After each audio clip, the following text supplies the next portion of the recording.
হরে কৃষ্ণ, জয় নিতাই। আজ আমাদের বাড়িতে আমার মেয়ের পানখিলি হচ্ছে। এখানে এখানে মায়ের কাজ করছে প্রিয়ঙ্কা দাস, আমার ছোট যা। আর এদিকে চিরা ভাজছে আমার দিদি, আমার বড় যা। কি নাম? চিনু নাহা। আর ওইদিকে আমার আরেকটা দিদি যে কুলার দিয়ে ঝাড়াঝাড়ির কাজ করছে।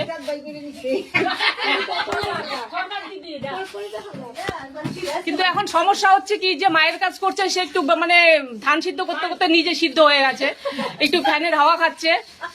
এখন মানে কি করব, পরিস্থিতি এরকম। তো এইদিকে অবস্থা খুব শোচনীয়, আমাদের এই পাতিলে হচ্ছে না। তো শেষ পর্যন্ত রান্নাঘরের থেকে কড়াই বের করে দেওয়া হয়েছে। এখন আমার এই দিদি মানে ধান ভাজছে, আর প্রিয়ঙ্কা একটু মানে আমার ছোট যা রিল্যাক্স নিচ্ছে আর কি, ফ্যানের হাওয়া খাচ্ছে।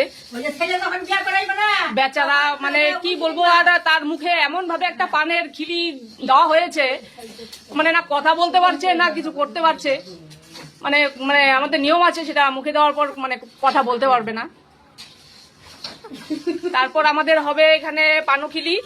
এখানে সব আয়োজন করা হয়েছে, রেডি করা হয়েছে। একটা একটা করে সুপারি কাটবে আর পানখিলি করবে, সব আয়োরা এখানে এসছে।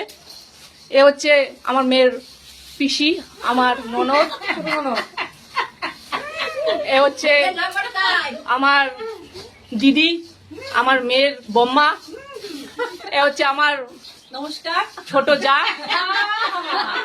শান্তা। আমরা চিরা নিয়ে বিরাট চিন্তিত আছি।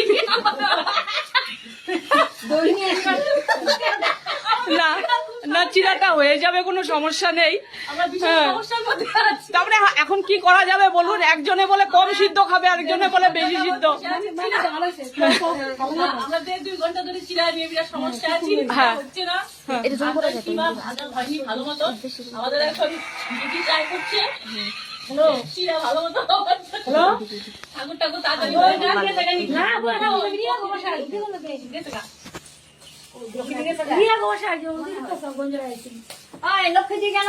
হরে কৃষ্ণ দিদি। ও দিদি হরে কৃষ্ণ, একটু একটু ক্যামেরার দিকে তাকাবে। হ্যাঁ, এই হচ্ছে আমার আরেকটা যা, আমার দিদি। এই দিদি সর্বপ্রথম আমাদের বাড়িতে এসছে আর সব আয়োজন করেছে। এই পানখিলির যত আয়োজন সব আগে এসে সব আয়োজন করেছে। কেউ আসেনি, সবার জন্য আমরা অপেক্ষা করেছি। হরে কৃষ্ণ। এই হচ্ছে আমার মা, আমার মা দাঁড়িয়ে আছে। মা কিছু বলো, মা কিছু বলো। হরে কৃষ্ণ, রাধে রাধে। মাসির কথাই ঠিক ছিল, মাসির কথা মানলে।